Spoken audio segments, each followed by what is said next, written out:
Bonjour à tous et bienvenue pour cette vidéo sur comment peindre le maître de l'engeance, figurine issue de la faction de la Horde pour le jeu Eden the Game. Alors c'est une figurine assez emblématique de la gamme Eden. Elle a été illustrée par Loïc Musy et sculptée par Jody Siegel. Et en fait elle est super intéressante puisqu'elle va permettre de peindre plusieurs types de peaux différentes. Donc là je vais vous montrer un petit peu une teinte un petit peu chair, un petit peu zombiesque et une teinte de chair un peu plus classique. Mais quoi qu'il en soit, voilà. C'est parti pour cette petite peinture.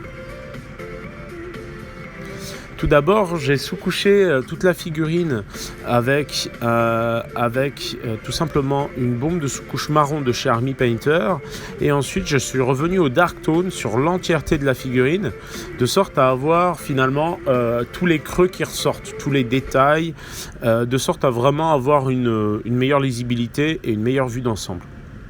C'est une pièce qui est tout de même assez chargée en détails, mais comme vous allez le voir, on va un petit peu mettre de côté les détails pour se concentrer sur la teinte de chair.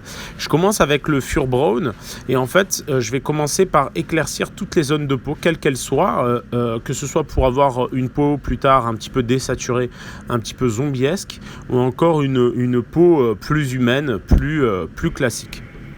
Il faut savoir que cette figurine aura aussi un article dans le prochain Ravage à paraître.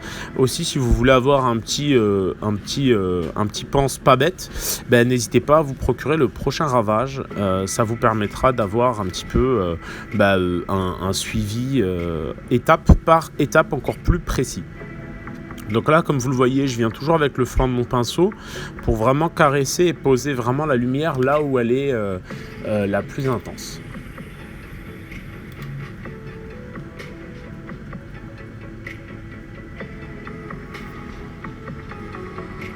Donc voilà, une fois le résultat sec, une fois que je suis passé à peu près partout. Ensuite, je vais adjoindre à mon Fur Brown un peu de couleur de chair zombie de chez Army Painter toujours. En fait, ça va me permettre du coup de traiter toute cette zone de chair un peu zombiesque directement avec une teinte qui va être de plus en plus désaturée.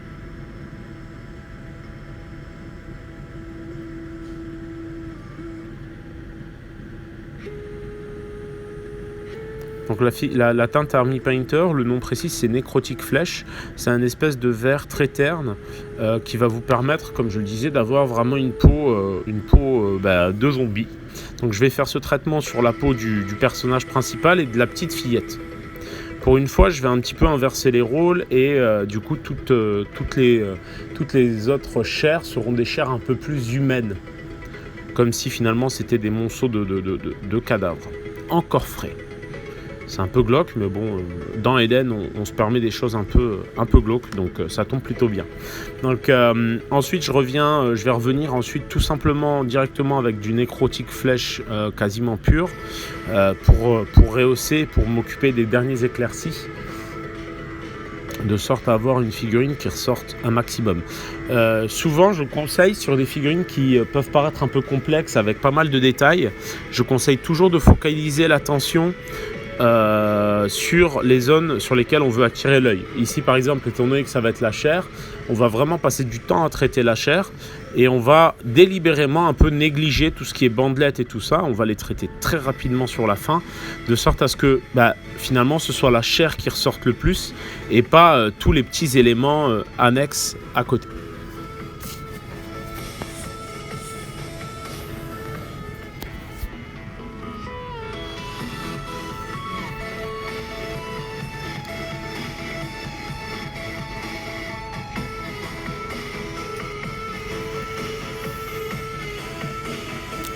Donc on va se refaire un petit tour une fois tout simplement ces étapes finies. Et je vais venir, comme je vous le disais précédemment, directement au Necrotic Flesh. Vous remarquerez que j'hésite pas par moment à tapoter les zones de lumière les plus intenses. Et ensuite, à l'aide de mon pinceau, je vais tirer de la peinture un peu plus diluée vers cette zone de lumière la plus intense. Ça me permettra de marquer et d'avoir un repère vers lequel je vais pousser la peinture.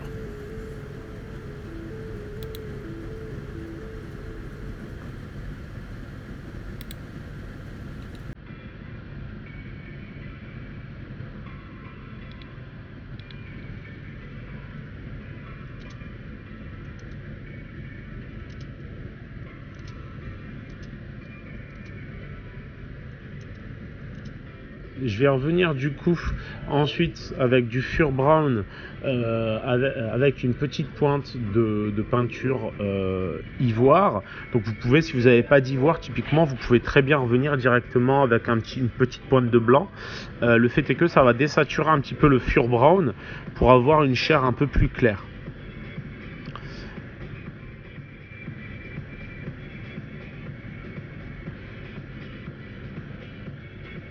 Je vais revenir avec un petit peu de gris en fait pour venir teinter et faire quelques filtres très légers sur la peau. Ça va me permettre deux choses.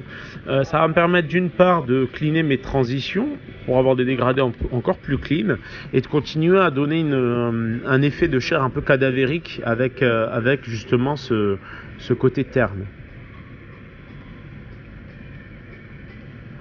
Je reviens tout de suite éclaircir après avoir passé mon gris. Je viens tout de suite éclaircir avec une petite pointe d'ivoire. Vous pouvez toujours mélanger l'ivoire au gris si vous avez peur d'avoir des démarcations trop importantes.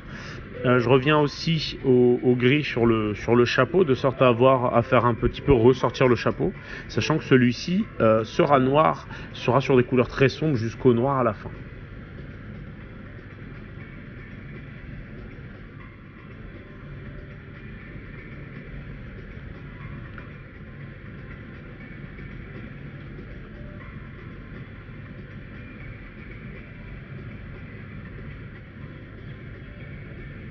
Donc voilà le résultat une fois ces étapes passées. Je vais revenir un petit peu avec un vert moyen de chez Prince Auguste, tout simplement pour baser le socle. J'avais basé aussi les petits éléments en gris. Ça permet déjà d'avoir un socle bien cohérent. Alors un petit tips qui m'a été donné par Johan, j'utilise maintenant beaucoup de couleurs pour baser de chez Prince Auguste et autres, pour tout ce qui est bordure de socle en noir, parce que ça permet d'avoir finalement un aspect bien marqué et bien clean sur la base. Et c'est vrai que c'est une étape qui pour moi est très importante. Je reviens de nouveau au noir. Cette fois, vous pouvez utiliser un noir un peu plus classique, puisque le noir pour baser Prince Auguste a tendance à être quand même assez couvrant. Ici, je vais revenir tout simplement pour vraiment fondre et commencer à poser des ombres sur le chapeau. Et je vais le faire en plusieurs étapes. Prenez bien soin toujours de bien diluer le noir, qui par défaut est une couleur très très marquante.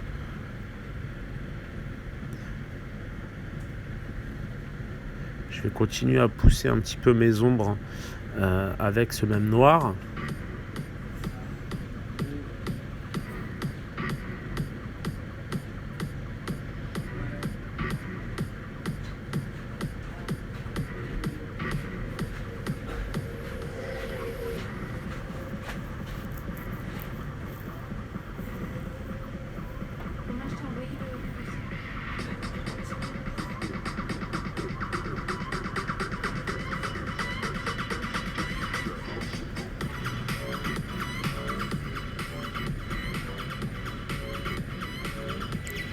Voilà, une fois ces étapes faites, comme vous le voyez, j'hésite pas.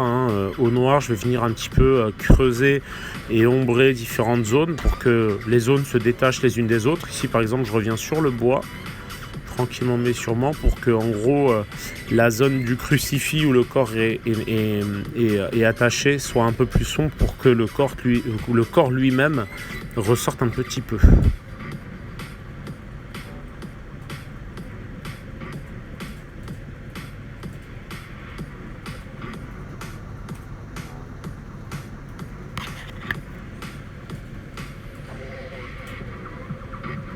J'hésite pas à repasser un petit peu sur les bandelettes aussi pour les démarquer encore plus du corps.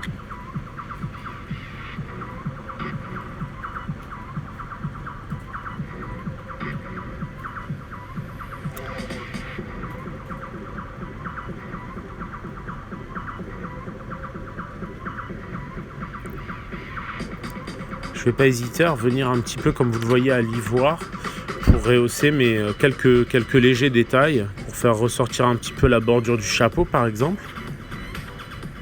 Je vais pouvoir le faire aussi sur les pierres qui jonchent le sol et sur tous les petits éléments qui sont gris que je veux faire un peu ressortir tout simplement. Ça va vraiment être le moment un peu d'équilibrer l'entièreté de la pièce pour avoir quelque chose finalement de plus homogène et marquer et mettre l'accent sur les zones que je veux voir ressortir ou faire un tout petit peu ressortir parfois aussi certains éléments. Comme vous le voyez, plus j'avance dans la peinture, moins j'utilise de peinture en fait, dans le sens où je dose vraiment la quantité que je pose, de sorte à avoir quelque chose le plus propre possible et le plus simple possible. Donc là je rehausse aussi un petit peu les bandelettes, puisque même si on veut les mettre en retrait, il ne s'agit pas non plus de les négliger totalement, quoi. Je reviens avec un petit peu de couleur chair, tout simplement sur la zone un peu de tripe. Et dedans, je vais tout simplement faire un petit jus de rouge ensuite pour donner un peu plus de volume à cette zone-là. Donc voilà pour ce tutoriel, j'espère que ce petit tutoriel rapide vous aura plu. N'hésitez pas à liker, à commenter pour me donner vos avis, à venir me soutenir sur Patreon si le cœur vous en dit. Il faut savoir que une fois que vous me soutenez sur Patreon, en fait, il y a un petit groupe Facebook de peinture auquel vous avez accès, sur lequel vous pouvez partager ce que vous faites dans une ambiance cool et conviviale dans laquelle en fait on va chacun se donner nos avis. Donc il faut surtout pas hésiter. En tout cas, je vous remercie. Je vous dis à très vite pour la prochaine vidéo de peinture. À très vite.